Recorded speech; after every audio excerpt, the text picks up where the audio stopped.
What's up you guys, it's Ben and welcome to my channel where we talk about everything there is related to selling on Amazon. So for today's video, what I wanted to do is cover hazmat products.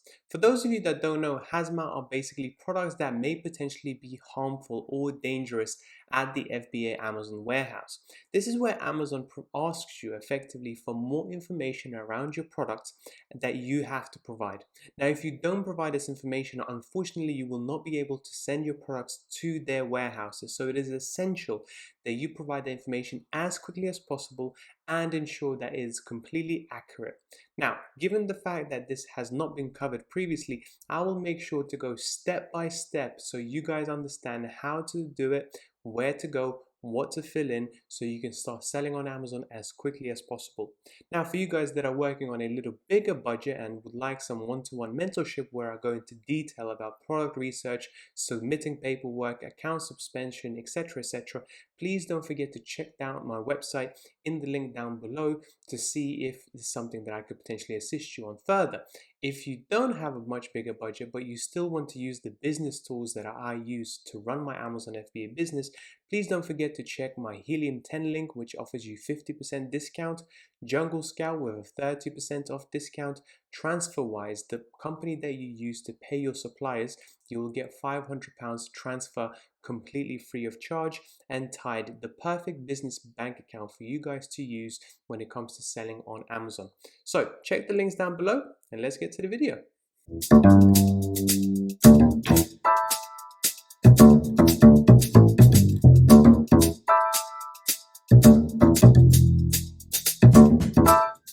So guys, if you have decided to sell products that are electrical or are powered by a battery or potentially have got some harmful chemicals in it, you will have to provide some information. And the way to provide this information, first of all, is to go onto the help side of your Amazon Seller Central and just type in something like hazmat or safety data sheet. Okay, and what it will come up is it will show you with the search results here where you can look up an ASIN and see if it is dangerous or not, but you will probably by now know that you need more information to be provided to Amazon, because you will not be able to send anything to Amazon before you provide this information.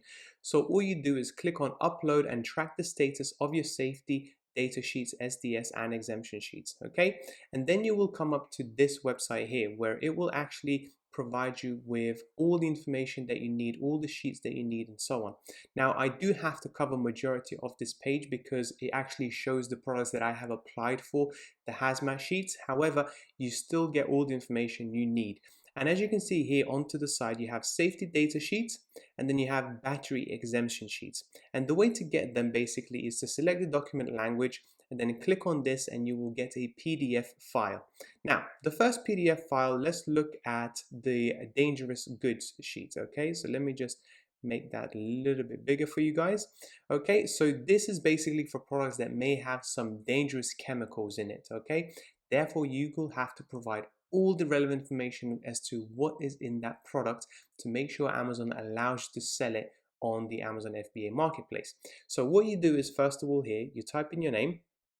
Okay, or I'll actually I'll do FBA and then mentor.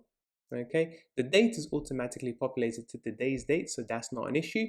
And then after here you will have a list of labels that you have to say yes or no to. If you say yes to any of these, then it has to have this label on the product packaging at the very least. Also, if you say yes to some of these, then you have to put in the impacted ASIN of what you're referring to. Okay, so in this case, for example, if I'm saying that there is no harmful chemicals whatsoever, I'm going to have to choose no for each and every single one of these. And if I say no to each and every single one of these, then this field does not need to be populated. Okay, and then as I go on to page 3, this is where I actually speak about the products and actually provide a little bit more information about it. So here I need to provide the ASIN of the product that I want to basically submit the information for.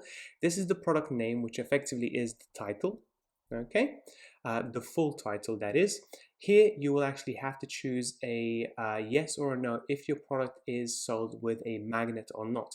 If it's with a magnet, then you're going to have to provide the pull force. If it's not, then you can leave this place blank. Now, if you do have a magnet in your product, then you're going to have to find out the pull force in most cases from your supplier. If your supplier doesn't know, he's a bad supplier, but if he doesn't know, then you can Google and find out a similar product, what's the pull force that is allowed to sell on Amazon. And then next up, you're going to have to provide a full ingredients list of your products. I've actually done this on a few of my products, and you literally just type in, this is the ingredient, this is the percentage, this is the ingredient, this is the percentage, and so on and so forth. And then last but not least, you have to go, does your product contain compressed, I think it says gas there, and you have to say yes or no. In most cases, it's going to be a no. Okay, so that's how you do the exemption sheet for products without harmful chemicals. Next up, if you use a product for that includes batteries, this is a little bit an easier one in my opinion, and I have used this a number of times. Again, same thing, FBA mentor. Okay, and this has to be not your company, this has to be your name and your surname.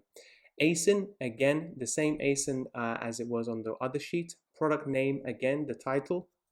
Okay, and then it has to be here. Now, this is really, really simple. Are batteries sold with a product, or is the product a battery? If that is the case, if you basically have a product that has got batteries in it, you have to say yes. Or if you happen to sell batteries, you say yes. If you have a product that uses batteries, but you're not providing those batteries, you say no. Okay, so it's really, really simple. Okay, so let's say no, and then these no longer need to be filled in. That's it. All you have to do then is just click and save and then send this document out, which I'll show you in a minute. But let's say it does have a battery, or it is a battery. You will then have to provide the chemical composition of this particular battery, which again you should be able to get from your supplier. The battery packaging, you have to basically say, is it in the equipment, is it with the equipment, or is it a battery on its own? The watt hours as well, that will be a number.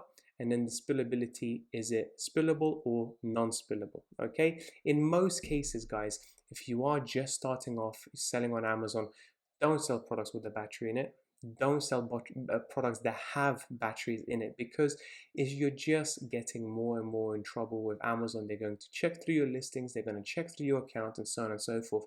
You really want to keep it as easy as possible. So for majority of my products that are electrical or battery powered, I just don't include the batteries. Get the customers to buy the batteries from somewhere else and then use them. Okay, so then once that's done, I click save and finish, and then I have myself a file to send. Okay, so I just save and finish and so on. Then I go back onto this page here, and now we go right back up to the very top, and I will click on upload document. And this is where I will specify again the ASIN that I want to provide the documents for. Okay, so let's say for battery powered product, you just put in the ASIN that is that particular product, and then choose file, and I will choose the file that I just saved, and that's it. Okay, now when it comes to choosing your file, you have to make sure that it's in one of these formats. Okay, now I am actually working on an iMac, so therefore it's quite difficult for me to, I have to actually convert the file first from numbers format to an Excel spreadsheet and then save it on and then upload the document onto Amazon. I specified the language, which in most cases will be English, and press save. And that's it, guys. Once you've pressed save, basically Amazon is going to take 4 working days to determine whether or not your product is allowed to be sold on Amazon. If your product does not have any harmful chemicals, you're allowed to sell it on Amazon. If your product does not have any batteries in it or does not sell batteries, you will be without a problem selling on Amazon very, very quickly. If you do have some harmful chemicals or battery in the product, you may be asked to provide more and more information until they allow you. And in some cases, they may restrict you from selling that product. So make your life a little bit easier. Try to avoid from those products so you can start selling on Amazon as quickly as possible. So that's pretty much it for today's video, guys. I really, really hope you guys found it useful. If you did, please don't forget to like and subscribe, and I'll speak to you soon. Bye bye.